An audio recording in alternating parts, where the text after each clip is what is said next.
Biblia inaposema msifungiwe nira pamoja na wasioamini, nira nafahamu wale ambao ni wakulima wa zamani, inafunga ng'ombe wangapi? Wawili. Hapo mkulima anakuwa anawapeleka pale wanalima. Kwa wale ng'ombe wakiwa wanaenda hivi, kama wanalima hivi, wote wanaenda hivi. Wakigeuka wanageuka.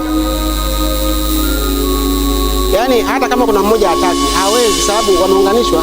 Sasa nira, alitoa mfano wa nira kwa sababu gani? Unapoona watu wawili wameambatana, maana kuna kitu ambao wana share common, yani kuna kitu ambacho wanaelewana. Kwa hiyo watu wengi ambao huwa wanaingizwa kwenye uovu, kwa sababu ya kuambatana na watu wabaya. Mtu ambaye ana uadui na Mungu wako hawezi akawa na rafiki na wewe. Ni uongo. Sawa? Mtu ambaye anamchukia Mungu wako hawezi akakupenda wewe. Yaani akwambia anakupenda ni uongo. You have to be careful. Mtu asiyempenda Mungu wako sio mtu wa kuambatana naye.